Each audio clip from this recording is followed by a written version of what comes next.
show that gives you a warm hug through your AirPods, or AirPods, whatever they're called. It's Dave, it's Kieran, it's Two Bugs and Pod, we're back. Well, yeah, whatever you're listening through, we're back on episode 38. How you doing, Dave? I'm good, thanks. I was reading that 85% of people listen to podcasts on earphones. So. Yeah, it's a bit more immersive, right? Yeah, so it got a bit quieter, I think. We shout a bit, don't we? So. Yeah, I got these noise-cancelling headphones, and I think I've said on a previous episode, I'm quite sensitive to noise, and sometimes it's nice to block out the world occasionally. I went to a cocktail party the other day, very, very posh I am, you know, and cocktail party as in, like, what were you...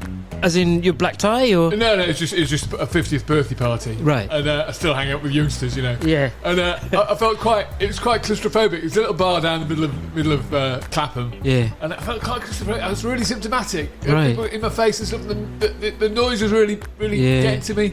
No, normally you're right in those situations. Yeah, I don't know what's going on. Change. I don't know what's going on. I had a pretty bad week, but oh dear. I'll tell you about that in a moment. You're looking surprisingly well, though.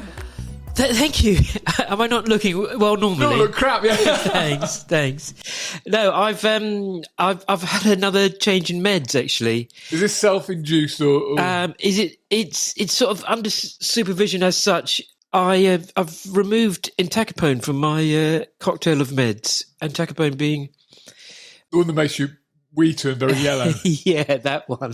I'm not sure that's how they describe it scientifically, but yeah, I think it's the COMT inhibitor which extends the life of levodopa if you take levodopa. In my case, it gives me an extra hour or so. It was giving me an extra hour of on time, but it was also giving me a lot of dyskinesia, or one of the things that was contributing to my dyskinesia. Just explain, people listening for the first time don't know what dyskinesia is. Just explain it. So dyskinesia is quite complicated, and it's often confused for things like dystonia, which is closely related to and often confused with a tremor. It's extra movement that's caused by disease progression and taking the medication. Jerky movements. It can happen all over your body, really. Your head, your torso, your arms, your legs. If you kind of picture Michael J. Fox, that's a typical variant of dyskinesia. And at times, I'm a bit like the Michael J. Fox type of dyskinesia, but there's other types as well. And I was having it for several hours a day.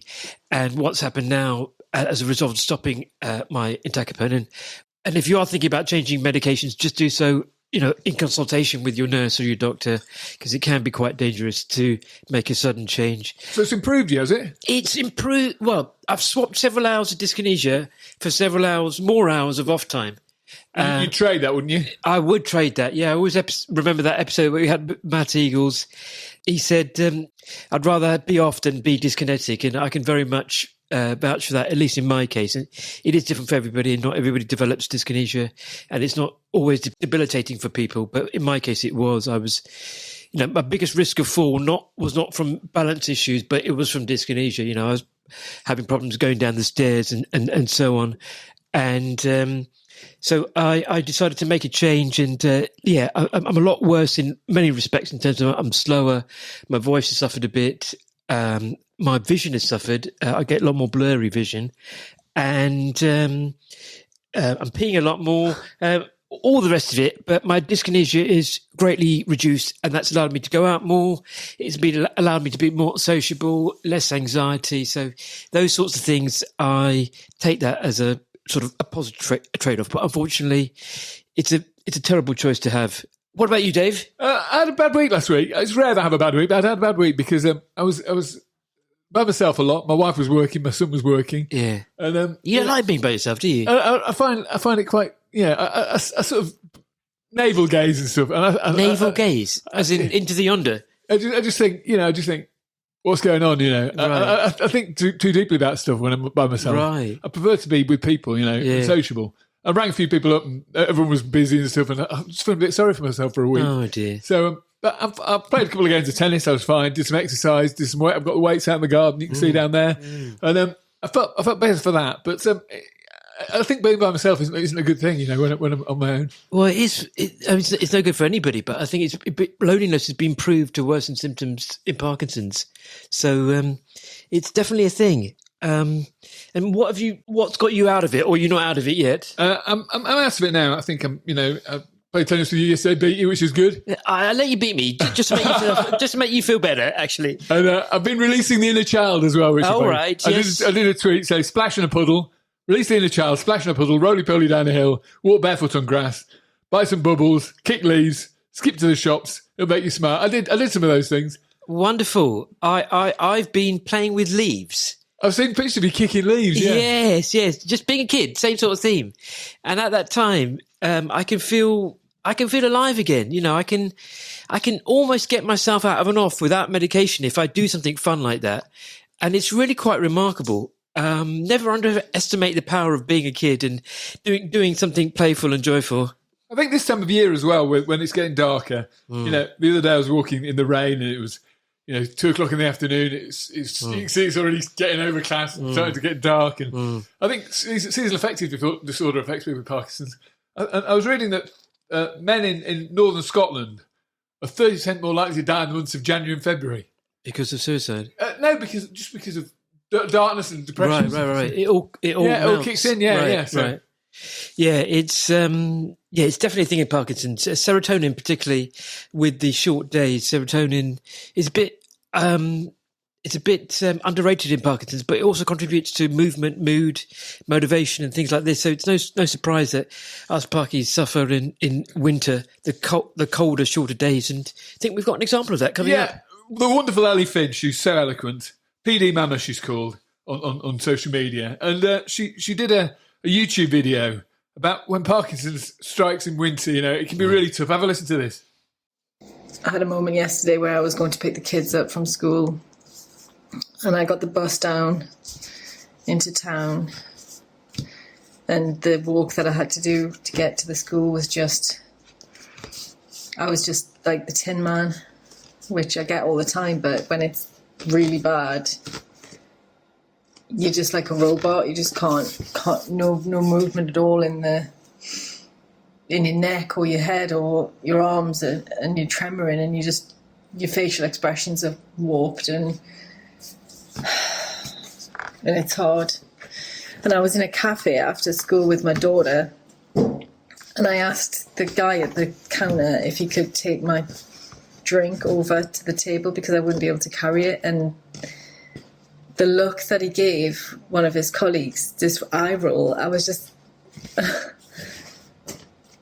it just made, like, the fact that I even managed to get to a cafe with my daughter is a miracle, but asking for help and then getting a look like that is just like feeling like you're putting someone out, even though he worked there.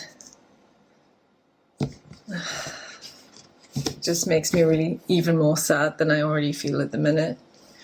Very moving clip, that. And, she's been going through a lot really recently, hasn't she? She has, yeah. Ellie was the one that had to have her DBS removed and going back for take 2 shortly, right? Yeah. But yeah, I mean, it's so, like I said, it's so eloquent to be able to describe the impact of this condition in those everyday terms, especially when you talk about the school run or going to a cafe and asking for help and not receiving it. I'm guessing because Ellie's so young, she's younger than me, but she's also had the Parkinson's for over a decade, like me as well.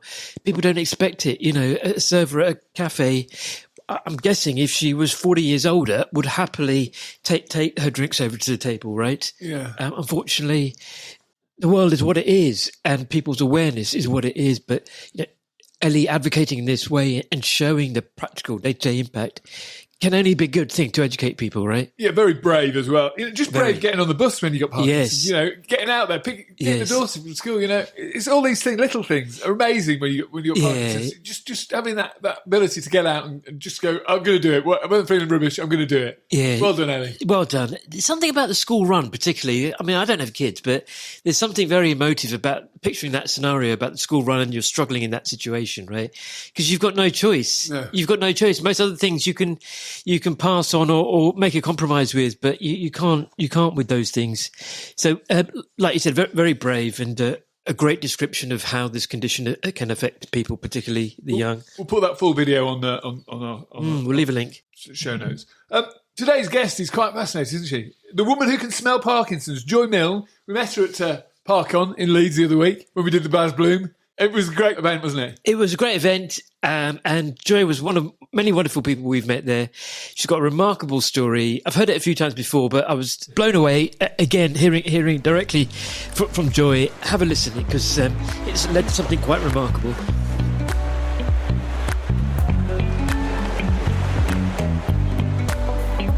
Delighted to welcome the nose to diagnose, Joy Milne. Joy, just tell us about your background and how this all started for you. Well, it's serendipity.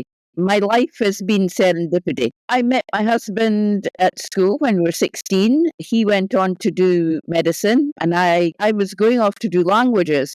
But his mum was ill and was misdiagnosed. She actually had Parkinson's, but she was a woman, and she was diagnosed as a manic depressive. Now, he begged me not to go because he wouldn't manage to do medicine, 6-year course, with his mum the way she was. And my grandmother was very willing to step in and help him. Their father had died about 5 years ago because he'd had a heart disease. So I stayed. So I thought I had 6 months of a gap, and then I decided to do medicine as nursing. And I went in as an auxiliary, and within 3 weeks, I enrolled to do the full nursing course. Really enjoyed it. I think it's just because your mother-in-law was obviously female that stereotypes existed back then, and maybe even now, that Parkinson's wasn't considered. No, it wasn't considered at all. Not at all. I mean, I've spoken to other people with Parkinson's whose great-aunt or grandmother were treated exactly the same. I suspect some of that still exists today, unfortunately. Likewise, the old part as well. In my case, not being the old white man as well, you had those things together, and I don't fit the stereotypical bill of a Parky, and I think that's why it took me so long to get diagnosed.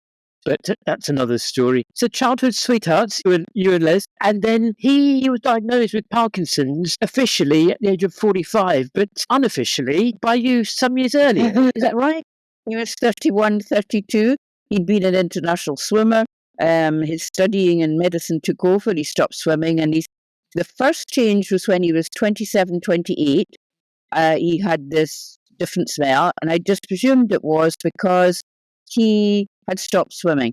Then at 32, it changed to this dank, musky smell that I describe as Parkinson's, a sort of greasiness to it.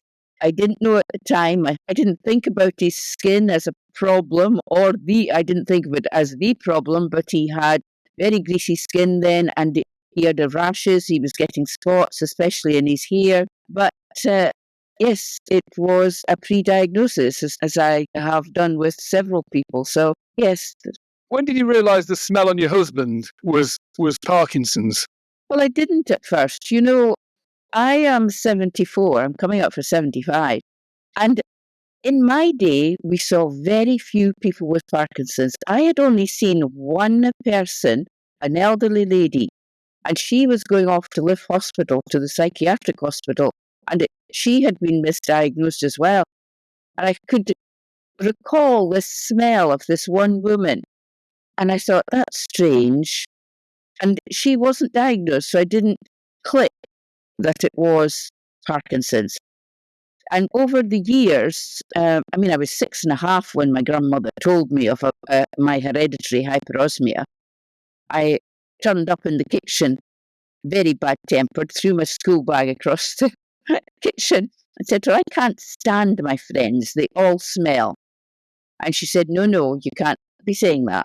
And she explained that her mother had it, her grandmother had it, and she knew her great-great-grandmother had it. And it's hereditary hyperosmia. It only goes down the female line in the family. Oh, fascinating. It's incredible. Just explain for those who aren't aware, what exactly is hyperosmia? Is it the same? You've got these people at places like Chanel and working for perfume companies that have got a very honed sense of smell. Is it something like that, or is it something completely different? It's something like that. When I did my first program with the BBC, they took me to Givaudan, and I went through all the testing, all the different levels, all the naturals, 100%. And I was in the teaching school in Paris, and they were filming. And we got to the artificial chemicals, the ones that they made, and my nose became very sore, and she stopped me. Chemical smells or unnatural smells I find very difficult. My two sisters are the same, but they didn't do nursing, so they don't have the medical olfactory library that I have. But yes, walking into that room in Perth, our first Parkinson's UK meeting, I walked in, took 2 deep breaths. This chap squeezed past me to hang his coat up, and as he took his jacket off to hang it up, I walked out the door. I made the excuse that I had to go to the toilet, and I stood in there thinking, what on earth am I going to do now? So I took a deep breath, went back into the room, and by the time I left 2.5 hours later, I knew everyone who had Parkinson's and those who didn't. And that's where it started. That's quite remarkable. I'm getting the impression it's quite an overwhelming smell and quite an unpleasant one. Would that be right? I'm afraid so. There are different levels, though. I've done a study with Dr. Alison Williams, who lives in Edinburgh. She changed her smell dramatically with going to having a trainer, exercising, walking, right diet. It was amazing because I met her in the Royal College in Edinburgh at a Parkinson's meeting, and she was shuffling, she could hardly speak, voice was very quiet, and she was stooped. She was having difficulty walking any distance at all. Met her a year later in the same place. Total change. Total change. She'd gone from my level 3 to a level 1, and she has maintained it. So she is her note-taking is brilliant. So every day we could look at what she'd done, how she'd managed her Parkinson's, and it was wonderful to see. It was wonderful. What had you done to make the big change? She'd got a trainer. She was doing drumming. She was doing Latin dancing and looking after her diet, very much looking after her diet. And yes, it was remarkable, absolutely remarkable. So, do I understand correctly that people that are doing better, or perhaps maybe earlier in their disease progression, their smell is less strong? It depends. I don't think of age or progression. I know just what my nose smells. So level 1 is mostly person and on the swab, and I have to really hunt for the volatiles of Parkinson's. Level 2 is less of the person, but still more than the disease. Level 3, there is far more Parkinson's than there is person. And level 4, I open the bag and I shut it. There is no person. The smell is very strong. Wow. And just to get technical about this, do those 4 or 5 levels relate to the clinical rating scale, the Hohn scale, or is it just your own scale for your own nose? It's my own scale for my own nose, but I have noticed that, yes, they do relate. I see. Joy, just tell us how it went from you smelling your husband and smelling the people in the room to getting acceptance from the medical community, because that must have been quite tricky, wasn't it? Yes, Les, when we got home after the meeting in Perth, I sat Les down and I said, look, remember the smell that I said you had? And yes, I have. So I could see his face change. He had been a doctor for many years. He had gone into medicine when he was 17 and he was 50 plus. And he said, this is quite something. We'll have to go back. So the next month we went back, came home. Yes, he said, right, we have to find the right person. I could see him going over this every day. And we went to 2 other meetings. But the third meeting was at the MRCP in Edinburgh. And Dr. Thilo Kunas was lecturing on his stem cell research. Catherine Crawford was in charge of Parkinson's and was present. And it was a Parkinson's UK meeting. And there was a consultant there. And at the end, when Thilo asked for questions, I stood up and I asked, why are we not using the smell of Parkinson's to diagnose it earlier? I wish I'd had a camera because I teased him about it. his face went totally blank. It was like, what mess is this woman saying? And so he asked me to repeat it, and he said, well, I haven't heard about this. And, he asked Catherine, and he asked the consultant, and don't know. So afterwards, we had a few words. He was very busy, and I left. So I thought, right, he said he would contact me. So he went to a dinner a couple of months later, and it was a cancer researcher, and he said to her, go and find that woman. So he was told to go and find me, and he contacted, phone call, he said, look, can we have a chat about this? I went down to the MRCP, and he went to speak to she wasn't a professor then, Petita Barn, who was also in Edinburgh at the time in biotechnology, and they went from there. They designed a testing process, 12 people, T-shirts. I told them where it smelt the most.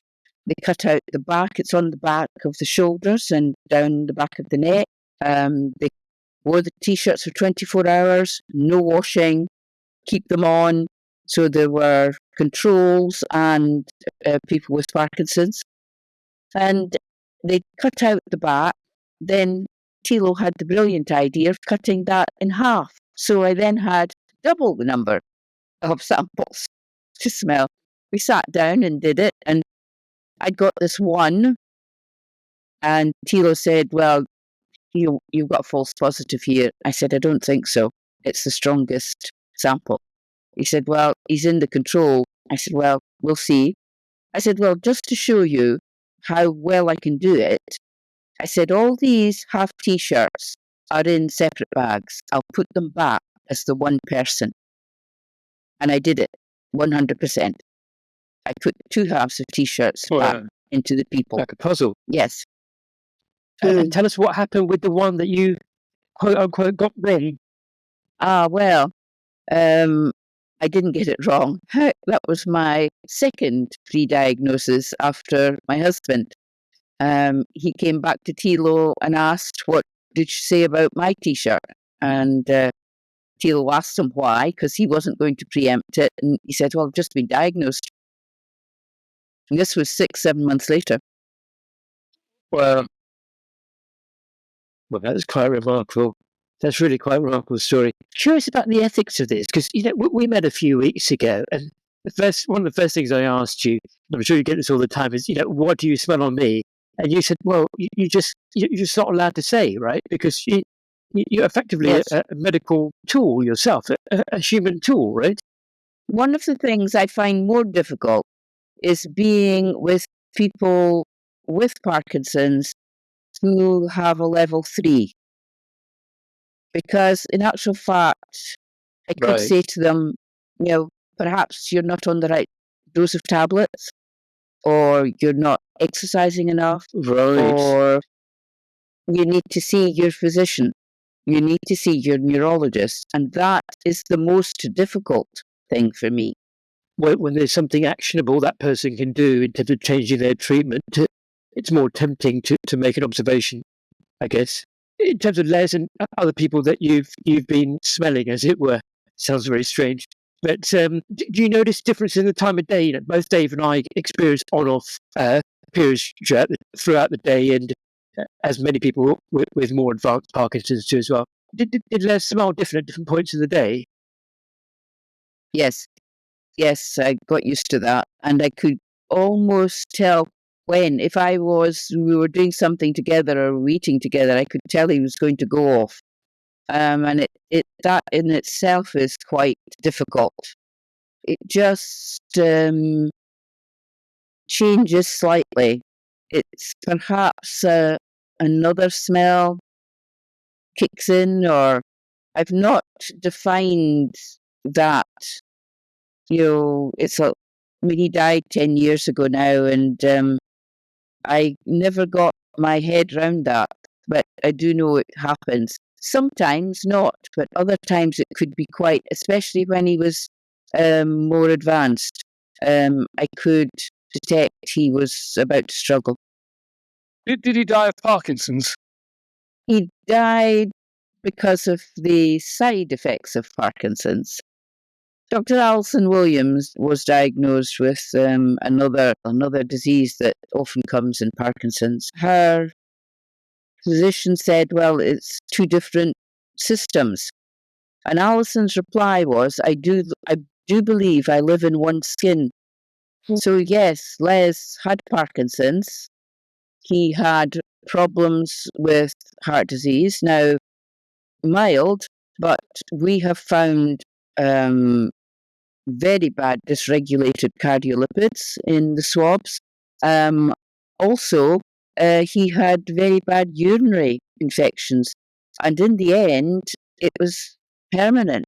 He wasn't being treated because his young GP had said that at that point in time, which is maybe 15 years ago now, his young GP said, oh no, you've had 2 courses of antibiotics, I can't give you any more under the NICE guidelines.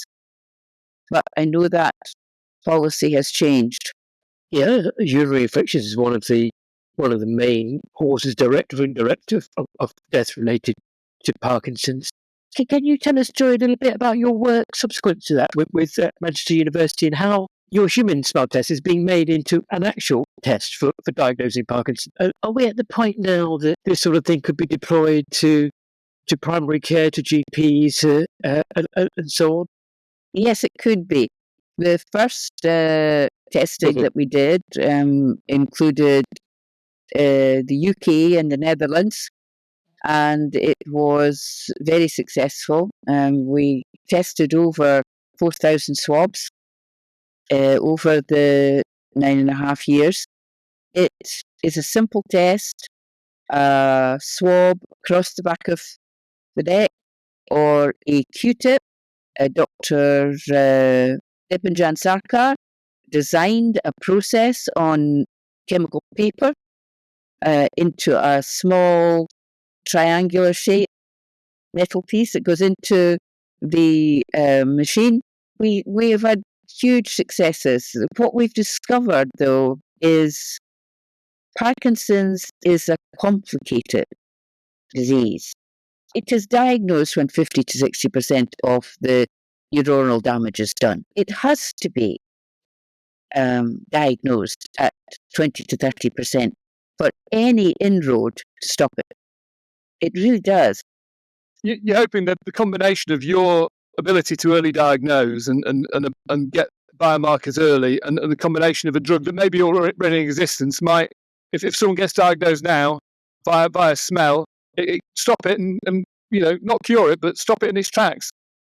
Well, diabetes doesn't have a cure, does it? Yet they've extended the treatments to such you have your MCG on your, and it reads how your diabetes is doing, your glucose levels. We need to be in that ballpark. Mm-hmm. We need to be in that ballpark where we're looking at the body, where we're looking at what is happening earlier on. The constipation starts very early. The REM sleep starts before some people are diagnosed. There's quite a few biomarkers that are in development, but compared to having a lumbar puncture, which is, I think, the other biomarker which has been used recently, a simple swab of the back of the neck sounds far more pleasant. It's non-invasive. How many minutes does it take to swab the back of the neck, or use the Q-tip? It might take somebody 20 minutes. Costs about all of 25p in what we have to provide. It gets sent off to the lab, and it takes 5 to 10 minutes to get the results. I've lost my sense of smell because of Parkinson's, so I'm quite envious of people who can smell now. I remember one of the greatest smells of my life was when I've got 2 boys. When they were babies, I smelt them, and that smell of a newborn baby is absolutely incredible. And it's so sweet and beautiful. And that smell now, I think about regularly. I can feel it. I can sense it in my head now. That smell of you can remember it, Dave. Yeah, massively so. Yeah. Yes, we have a library. The olfactory gland stores. So, like you're saying, Dave, you can remember it. So maybe your library is still there to think about it, and you can remember what it smelt like. So what I'm doing is I've got this medical olfactory library, so that's what I do. It's just the same. I have to breathe, as I say, I have to breathe. So I can't do anything about it. It's my life. The smell of a baby, it makes you want to cuddle it and care for it. Do you think that's the origin of it? You're speaking about something that Professor Perdita Barnes speaks about regularly. Babies are covered in sebum. Right. It's a protective coating that they have while they're in the womb. So that wonderful smell of sebum is a baby smell. They're absolutely covered in it. So slowly but surely it disappears. And then, of course, you've got the teenage years where the sebum increase comes back. But that's the spotty sebum.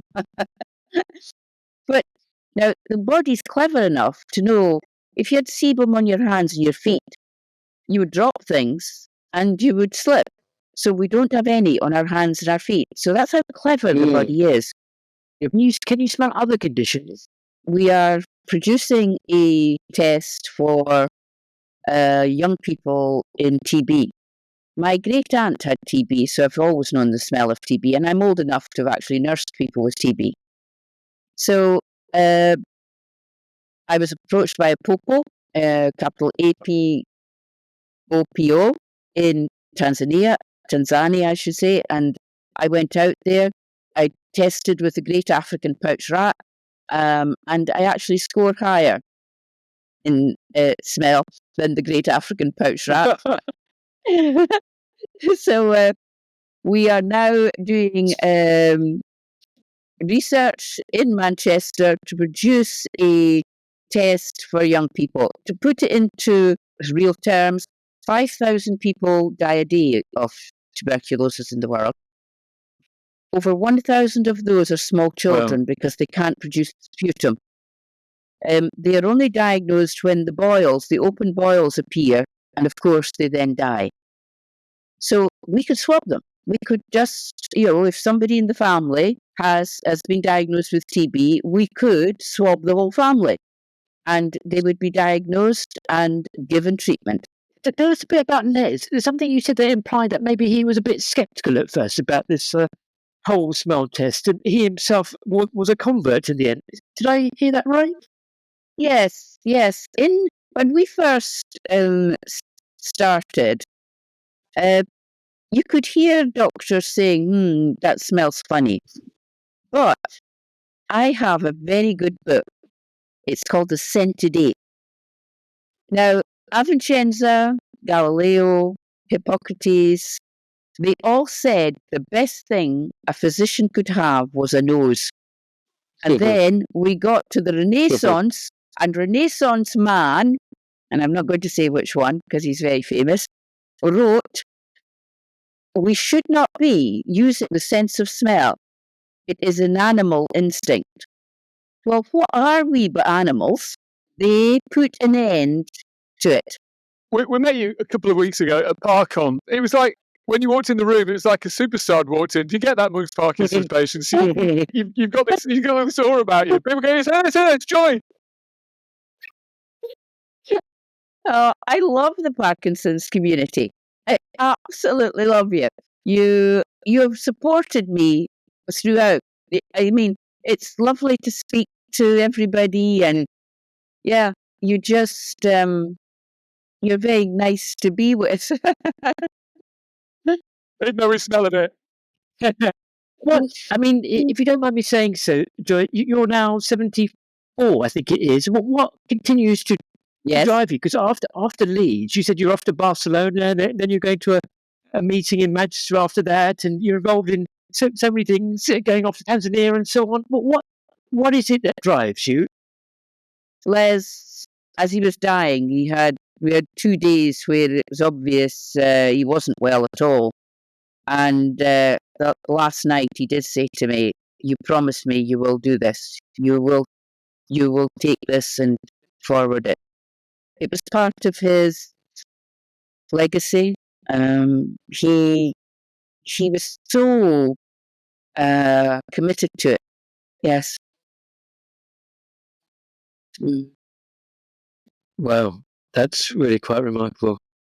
And it sounds like you're very committed to it, and you say that we're a wonderful community and that you love us, and the feelings are very much mutual. Everybody I speak to in the community is very fond words to say about you and, of course, your remarkable story. Quite amazing, quite incredible story.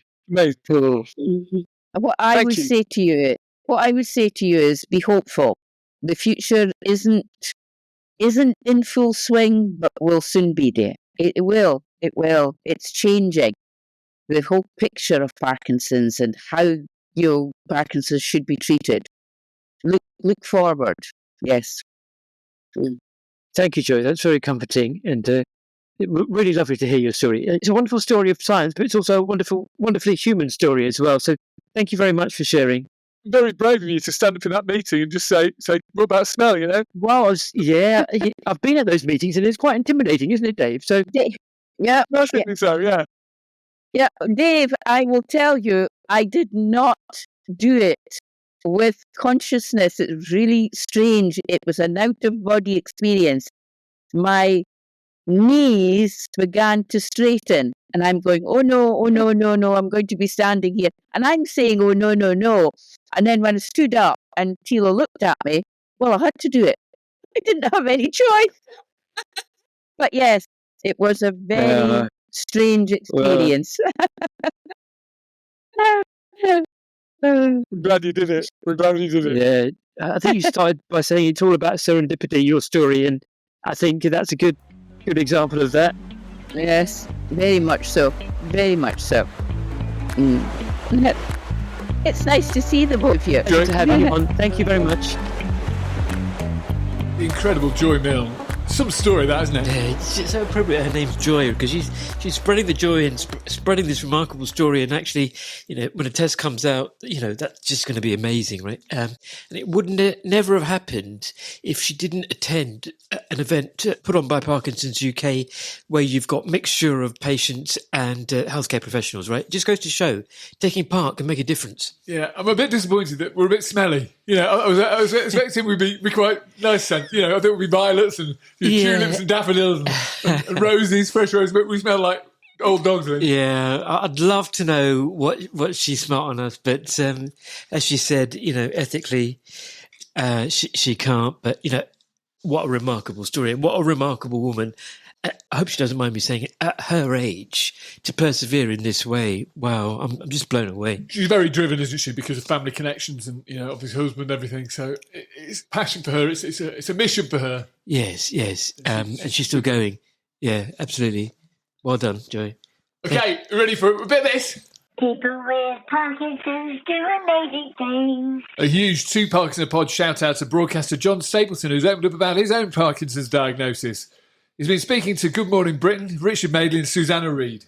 I went to see a specialist and he said he didn't think it was Parkinson's. It was a thing they call a benign essential tremor. I said, how do you get that? He said, we haven't a clue. But if it gets worse, come back. So I went back and, of course, he did then confirm. That was about 2 or 3 months ago. I went back and he confirmed it was indeed Parkinson's.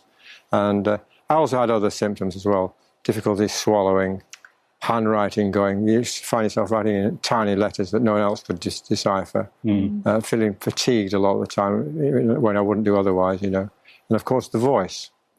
The voice has lost a lot of its resonance. Well, the amazing amount of publicity he's got for it. And the more awareness, like we say, is better. Yeah, we can hear you loud and clear, John, and I think the public has as well. That story's really resonated and just got me thinking there's got to be more celebs out there with the condition, right? I don't know why we're not hearing from them. I mean, maybe some of them are a little bit, I don't know, maybe they're in denial or maybe... I think frightened of the effects it'll have on their careers, maybe. Yeah, maybe. You experienced that, didn't you? Yeah, massively so. But numbers-wise, I mean, surely there's got to be more out there. And hopefully John's example and your example can be an example for them to come forward and talk about this. People with Parkinson's do amazing things. Huge congratulations to Team Wales for winning Sport Parkinson's Four Nations Golf Tournament. The event was a huge success. The Belfry once again staged the competition, proving Parkinson's diagnosis doesn't mean the end of your golfing career. Yeah, golf for Parkinson's continues. Wonderful. Well done, guys. People with Parkinson's do amazing things. 42-year-old Craig Patterson was brave enough to be a contestant on a recent episode of ITV's quiz show Deal or No Deal. Craig was diagnosed with Parkinson's age 39. He said his main aim was to raise awareness for the competition, as well as raising a few quid for Parkinson's. People with Parkinson's do amazing things. Our mailbag has been bulging this week, Kieran. Is it? I think so, yeah. We've had a message from Audrey Boyle. Over the past few months, I've been working on a 2025 calendar. I've been getting up at ungodly hours to photograph the sunrise in the same spot on Orford Quay in Suffolk. Every day it's different, she says. So she's put all the pictures together, 12 of them, and she's done a calendar, which is for sale, raising money for Cure Parkinson's. Wonderful, yeah. I've seen her photos. She's got remarkable talent there. I wonder how much of that is a chemical creative, as Baz was alluding to, and the medication impact. But great photos and a great initiative. I might buy one of those calendars. We'll put it in the show notes how you get one. 12 quid, absolute bargain. We'll have a dozen. Perfect. People with Parkinson's do amazing things. Congratulations to the Parky dog walkers and their four-legged friends who took part in Parkinson's UK Walkies for Parkinson's. The campaign raised 63 grand for the charity. Wonderful. And the wider campaign, Walk for Parkinson's, raised an incredible figure this year, right? I'm going to do that now. Oh, I beg your pardon. Parkinson's do amazing I jumped the gun. things. Over £1 million raised for that, Kieran. Wonderful. £1 million, brilliant. Wow. £1 million. Just for walking. Yeah. Excellent. What a, And most people didn't cheat like we did as well. Yeah, we did cheat. If you haven't heard our cheating story, we did an episode a few weeks ago about walking for Parkinson's at Battersea Park. It was great fun, a great day, and funds raised for charity as well. We met a great guy on that day as well, who's become a bit of a star recently. Jeff Yates and his wife Ruth, we met on the Walking for Parkinson's episode. Talk through the benefits of going to the local gym. Here he is. To think where I was a year ago, walking with a stick, struggling, depressed, anxious, and to actually complete a triathlon just a year later with the help of coming to this gym and the training and the trainers I've got here, it's almost like I'm living a different life. It's a whole different ball game now, and I feel hopeful for the future. I feel hopeful for our son, and I feel hopeful for a full life as a family. Some guy, isn't he? He's gone from walking with a stick to doing a triathlon in the space of a year. Some guys, some family as well. I think Ethan was the little one that we met on the walk as well. Triathlon, amazing for somebody with Parkinson's. But, it doesn't have to be a triathlon. It could be, seated yoga, whatever it is, at whatever stage of disease progression you are, there's always something you can do. And it's great to hear stories like that. Exercise makes you feel good, and this podcast makes you feel good as well. Hopefully. If people want to get in touch, how do they do it, Kieran? You go to 2parkinsonapod.com. You can see all 38 episodes there, and there's we're doing a little bit more video as well, so you can see us on the YouTube channel or any of the social media channels, or if you prefer, you can email us at hello@2parkinsonapod.com. We'd love to read your messages. We'd love to listen to your messages as well. We've got a few voice messages recently. Keep them coming. So from my kitchen and Kieran, it's goodbye. Speak to you soon. It's going to snow today, Dave, apparently. Oh, great. We're going to have to throw some snowballs. Build a snowman. Yay! In a kid. Yay!